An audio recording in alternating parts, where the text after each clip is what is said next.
Folks, what's going on? HeirofCarthage here. Yes, we're on the loading screen. This is going to be a couple of battles from the finals of a tournament that was played by HapyPupy and Cell here. I believe it was like a newcomer tournament. HapyPupy does some Twitch streaming content. I had a video from her not too long ago playing against Regina. These were actually sent to me by Regina, and she promised me that they were great battles, and her promise was definitely accurate. So I'm hoping you all will enjoy these. They're going to be good ones. The first one is Vampy Coast versus Dark Elves, and you all, if you want to, you can kind of rewind it to see the full army builds there, but I'll give you a brief overview here because I want to just stay straight into the action without having to pause or anything. Front line of zombies, and you're going to have a couple of zombie pirate gunnery mob with handguns, a couple of bomber units.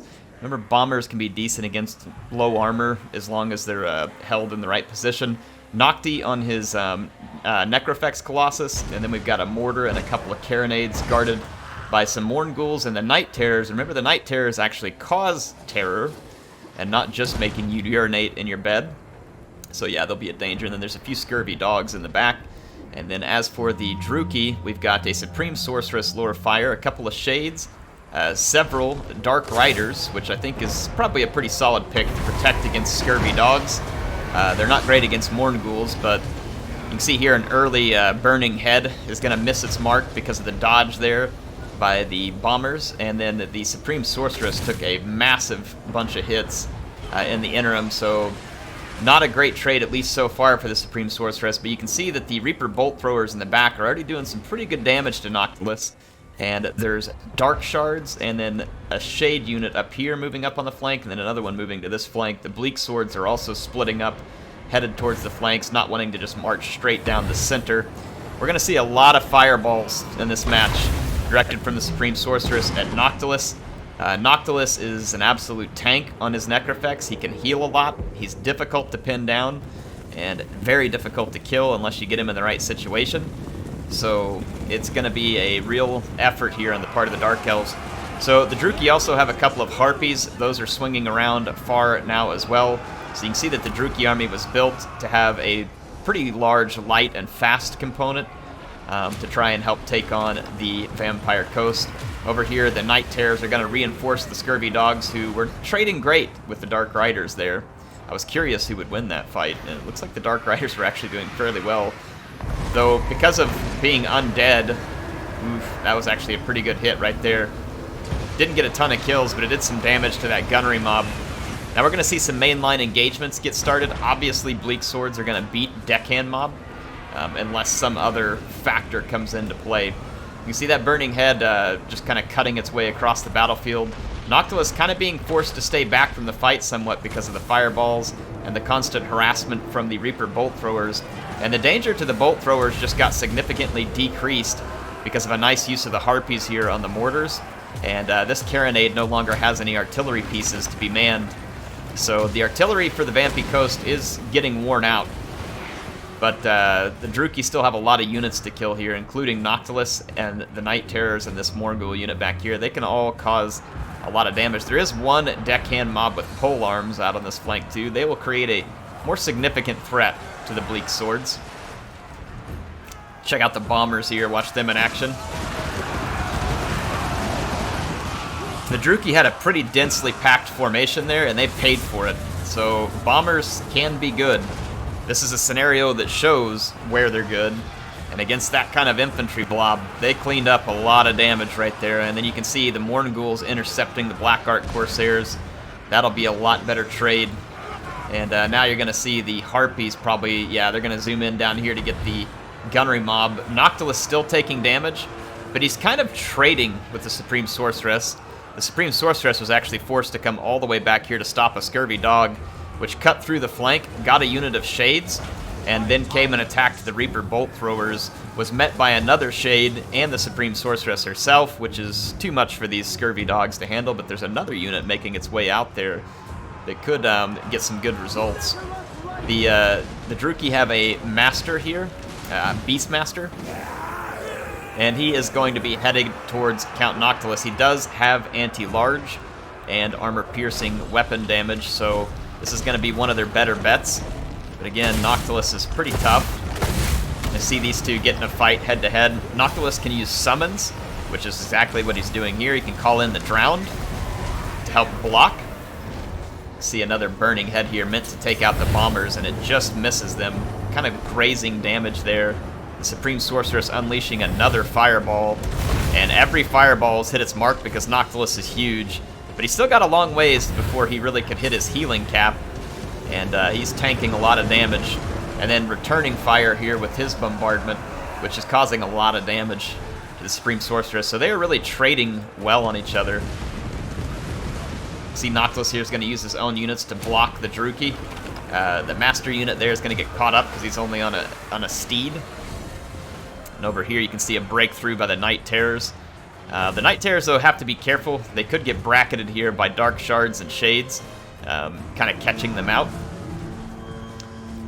And let's just take a look at the rest of the fight back here. It's very close still. It's a very close fight. The Supreme Sorceress has unleashed another fireball.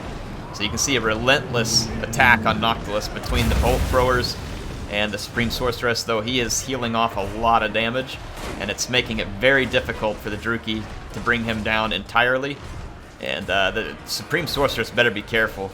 If she gets locked up with Noctilus like she's aiming to do here... Oh my gosh! Yeah, she was looking to go get in a melee. I don't know what she was thinking there, but she took a shot to the face, and she may be dead here if Noctilus gets a shot off. He's about to fire. Oh boy. Oh, he got staggered at the last second by the Bolt Thrower. That may have saved the life of the Supreme Sorceress right there. He was lined up on her, ready to shoot. And he just misses right there. That is a real fortuitous chain of events there for the Druchii. And then a fireball in return. Noctilus healing again. So, wow, that was close. Both lords getting some good shots on each other, and then the Supreme Sorcerer is actually very lucky to be alive at the moment. And now the Beastmaster here, I'm going to call him Beastmaster. I know it's just Master, but that gets kind of confusing sometimes probably. So this Beastmaster in here, I guess I'll just call him Master, whatever. Anyway, yeah, he's taking a lot of bombs and shots, and you can see that, once again, Noctilus is just going to flee away from him, but Noctilus coming in closer just brings him closer to the Bolt Thrower. Another fireball, and whereas Noctilus looked like he was about to kill the Supreme Sorceress, now it looks like the Sorceress is about to turn the table and kill Noctilus. He is very close to death here. And he goes down off of his crow's nest perch.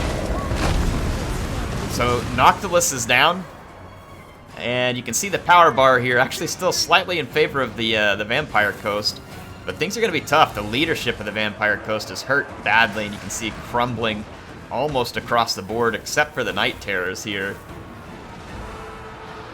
This Bolt Thrower is getting some real value back here, having done all that damage to Noctilus, now doing damage to the Morn Ghouls at near point-blank range, trying to save these Dark Shards. Any ammunition that the Druchii can get away with at this point is going to be absolutely clutch. You see the Supreme Sorceress actually back here bogged down in a fight with a bunch of bombers, and this is not good for her. Not good at all. She needs to get out of there.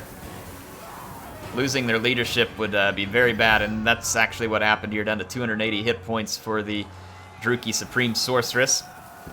There is still the Master unit here. He's in decent health. And if we look at what's left, there's some Bleak Swords kind of fighting it out here. They're wavering.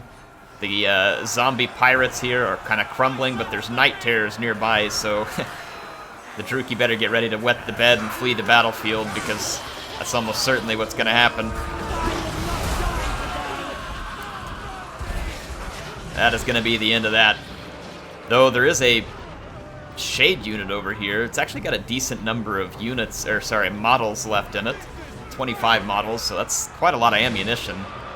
Potentially a lot of damage. This Shade is going to be very important. The Master is going to need to keep it safe from the Night Terrors, but at the same time, the Master doesn't want to get caught up in a battle with the Night Terrors, but he can't really allow the Shades to get charged. I feel like the Druchii can win this if they can somehow get the Supreme Sorceress to do some damage to the Night Terrors, and then use the Master to keep the Shades safe. Already the Master's actually headed off in an opposite direction.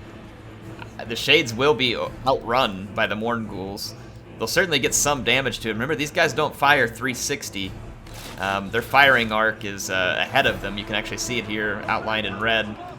So they won't be able to kind of act like a Black Art Corsair with handbow in this case. And I know that the Shades are decent units in melee, but because of the cost here, I almost wonder... I have to go look at the cost of Shades versus Black Art Corsair with handbow. The Corsair with handbow might actually be a handy pick in this. I know the Shades have more range, and they still have pretty solid, you know, melee stats altogether, but I want to say that the Black Art Corsair with handbow maybe has better armor. I don't remember. I need to go do a comparison there. Shades are not an awful pick at all versus the Vampy Coast. There's a lot of use cases for them, especially since the Vampire Coast typically kind of lacks speed, and there were horsemen to help protect these Shades early on, though those units are no longer present. The loss of the Shade, in my opinion, spells the end of the battle for the Druchii. I don't think they can pull this off. Yeah, you got a Master here. Reaper Bolt Thrower has a little bit of ammunition, but I don't think so. I just don't see how they get past the terror. If they break the leadership somehow of the Night Terrors and get them to crumble, but the power bar isn't aiming that way, so I don't, again, see how that's possible. Infantry is just going to instantly terror out. It's going to leave the Night Terrors free to turn around and go after the Druchii Master here. The Bolt Throwers are going to be out of ammunition now. And despite having anti-large potential here, there's just not enough hit points, and I don't know that a single Druchii Master is going to match up well against a whole unit of Night Terrors anyway, and so this victory is going to go to HapyPupy there in a well-fought battle by both parties. This was very enjoyable. It's a newcomer tournament, and maybe they're new to tournaments, but both these players clearly developing some nice skills in the game here. I really like the army pick here by the Druchii. A lot of units. A lot of them make a lot of sense here too. Like, look at all these Bleak Swords. Cheap, shielded, gonna be decent against cheap Vampirate infantry. And the shields are great at taking up some of the missile volleys that you're gonna get hit by. A little bit of anti-large damage with the Master. Lore of Fire is just a good pick almost across the board, and especially good, I think, versus an undead faction. So I think that Lore of Fire was a solid pick, and a nice use of the fireballs. That was very methodical and consistent throughout the battle in terms of fireball, looking for burning head targets. Definitely didn't waste any magic there. The Supreme Sorceress used a lot of magic. And honestly, I don't even think you have to overcast the burning head against the Vampire Coast.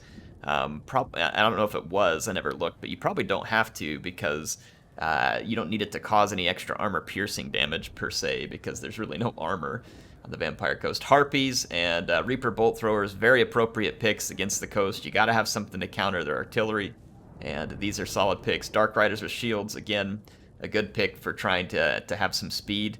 The Shades are a pick here that can go good or bad, and in this case, I don't think either one of them turned out to be particularly good. And I do like the pick of Dark Shards with shields. These guys are going to really help to counter something like a Count Noctilus. They have a shield that makes them decent at skirmishing. They didn't do great here because I think the mortars got a really good hit early on this unit, and then this unit was later chased down by Scurvy Dogs after having done sun damage. So the mortars definitely did clean them up, probably more than the Druchii would have liked there, but a very close one. The artillery of the Vampires got shut down relatively early in this battle, and they still managed to pull the fight out, and that is actually one of the challenges of fighting Count Noctilus. You can get several advantages early on, like having gotten rid of this artillery, and the guy just won't die. He's freaking annoying, and then he summoned up all those zombie pirate deckhand mob everywhere. They just keep making the fight drag on and making it difficult for you to win, so it's a very interesting play. I mean, to me, a real telling play of how the Vampirates play out in multiplayer, in the sense of they just last longer than you expect, even though they're extremely squishy in terms of their stats. They ended up doing a very nice job there. So good game to HapyPupy and Cell. I got another one for you, and let's go check that one out. All right, so this is going to be the second game between HapyPupy and Cell, and this one's a mirror match. It's Chaos and Chaos, and it's both the Ever-Chicken here. So we're going to have Sarthorael the Ever-Crispy Chicken And you can see very different army picks here, though, between the two players. HapyPupy has gone very mobility and skirmish play here. So there's going to be some Marauder Horsemen and Marauder Horse Masters mixed out here, 2 of each, 3 Poison Warhounds. There's going to be a Feral Manticore, an Exalted Hero on the Manticore, and then Sarthorael, and he's got let's see, Plague of Rust, Searing Doom, and Final Transmutation. Now, Final Transmutation is a magical damage spell. It can be good against pretty much anything. It's mostly intended to go against single entity monsters like this Dragon Ogre and others, but it can honestly do decent against infantry as well, or cavalry in the right situation. We've also got a Dragon Ogre Shaggoth and the Summoners of Rage. The Summoners of Rage have a special Chain Lightning spell bound to them, which could be useful. Now, the other side, there's also a lot of skirmishers. In fact, we've got this very similar thing here. There's some horsemen with throwing axes, 1 horse master, 1 horseman with javelin, and 2 of the throwing axe horsemen. We've got a couple of Chaos Warriors with halberds. That is going to be kind of a meatier, tougher infantry. There's Marauders with great weapons in the center. Sarthorael the Ever-Watcher is guarded by 2 Dragon Ogre Shaggoths, so this fight is going to be interesting. I don't know tournament rules particularly well, but if this one's playing with somewhat standard tournament rules, then most likely the players can't just be camping.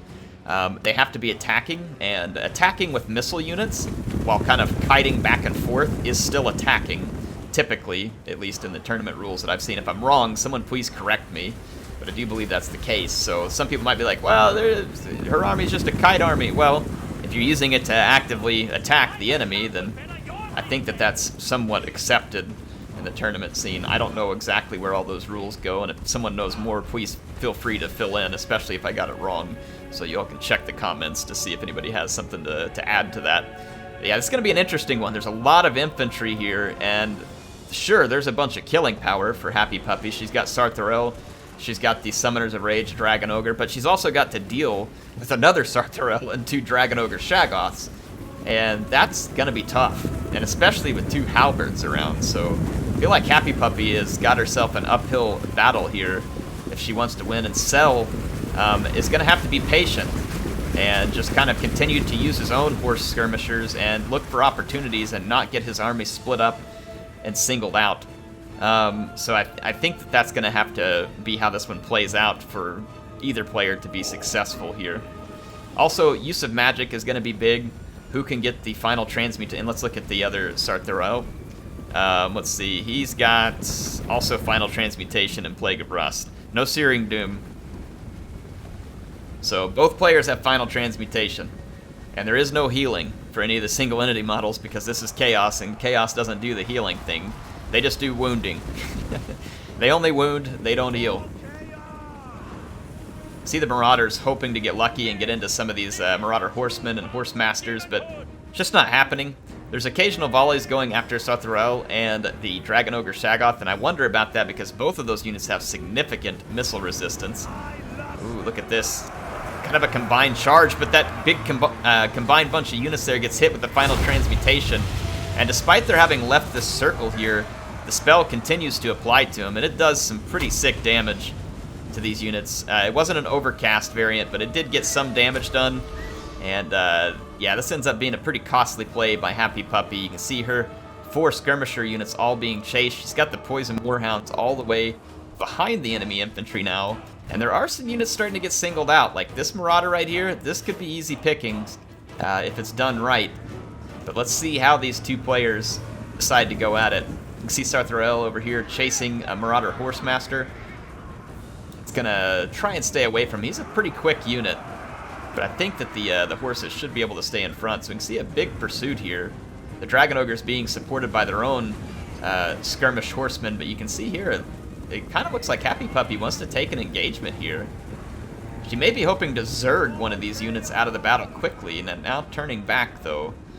I would think if you're going to Zerg any unit out quickly that you go for Sarthorael, because those Dragon Ogres, or Sarthorael, however you say it, Sarthorael, Sarthorael, however, whatever. His name like kind of gets twisted up on my tongue for whatever reason. There is an attack that comes in here. The Dragon Ogre Shaggoth, the Summoners of Rage, one of the 2 Ever-Chickens. Oh yeah, here comes the Goon Squad. The Goon Squad's in, and red Sarthorael here starts taking a beating. Yeah, he is getting very effectively gooned right now, and you can see him. He is trying hard to get out of that fight, but not before that Shaggoth got in one more hit. But this is a costly fight because infantry is going to be surrounding HapyPupy's troops.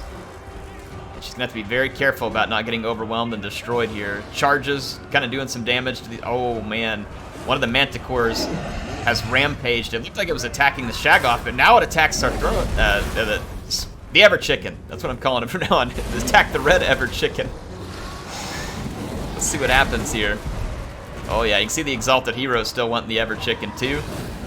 Yeah, Manticore gets routed. We're right by the white line, so this is one of the downsides of doing that skirmish play. If you get close to the line, your units rout, it's very costly, and so that is going to cost HapyPupy big, but this Ever-Chicken is almost dead. He's down to 500 hit points. Very risky play here. Oh, look now, it's Ever-Chicken on Ever-Chicken. Chicken on chicken action. Oh! And the chicken takes out the other chicken, and then drops a big bombardment there to try and clean up. So, one Ever-Chicken down, but 2 Dragon Ogre Shaggoths to go, and boy, do they have the other Ever-Chicken in their sights. This is very dangerous for HapyPupy. Yeah, he better run. I don't know if he can outrun these units either. Dragon Ogre Shaggoths are pretty quick.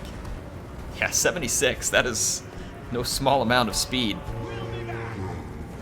He's only 60, but he's managing to get away, or at least he wasn't pursued.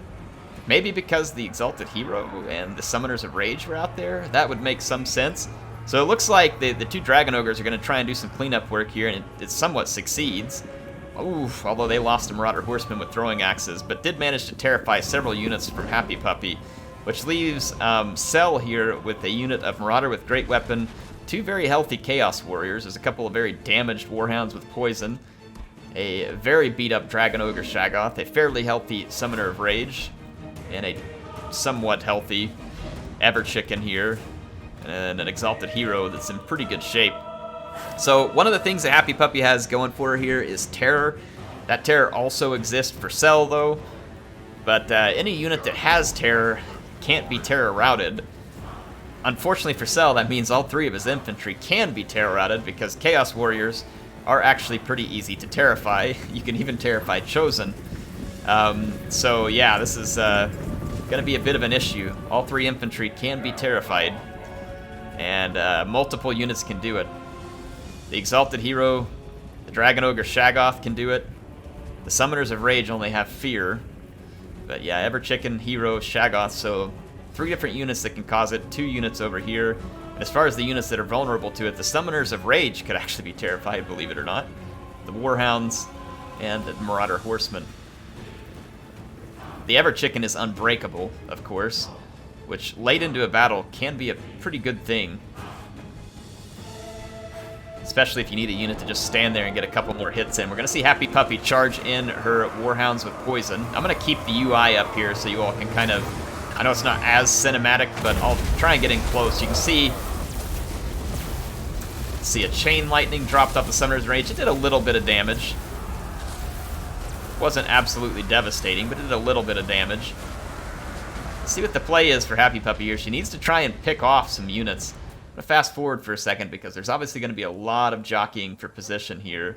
And a lot of charges and feints. Yeah, this is a good target. Look at this. Instantly terrified. Good hit. HapyPupy could chase this unit completely off the battlefield with something like this Marauder Horseman here. Let's see if that's the case.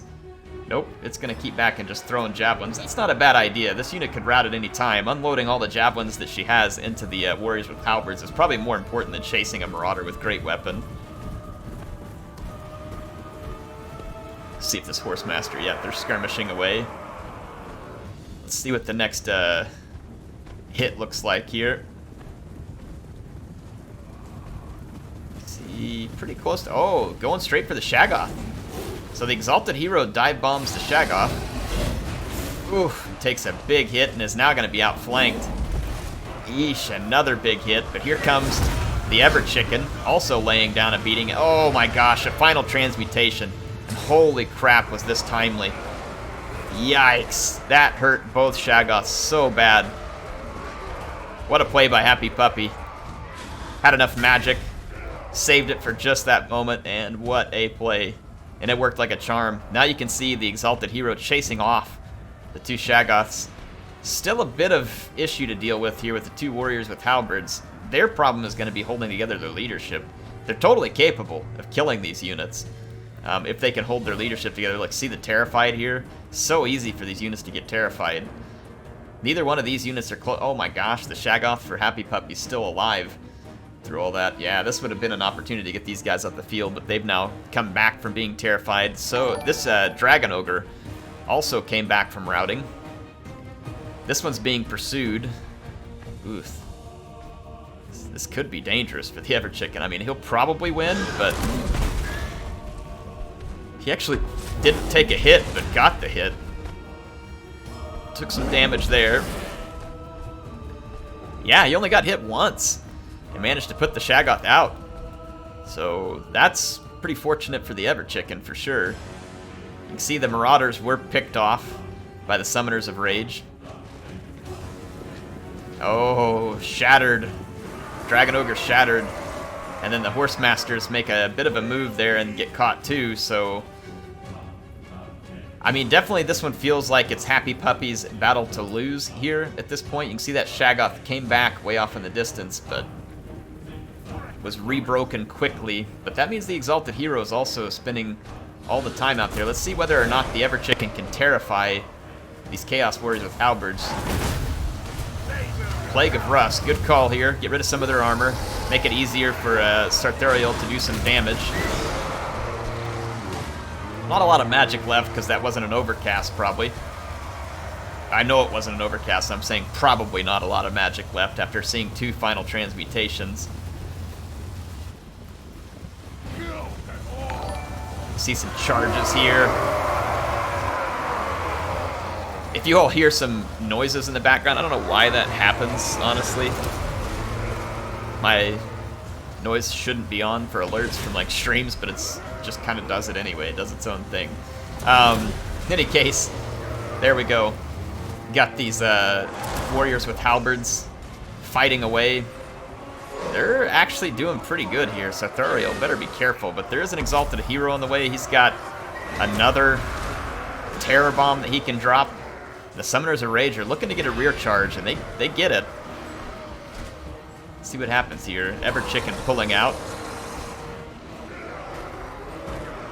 The leadership just continues to... Oh, a rear charge from the Ever-Chicken. Oh, that's going to hurt bad on the leadership. See the Warriors fighting very admirably here. Their leadership is just right on the edge.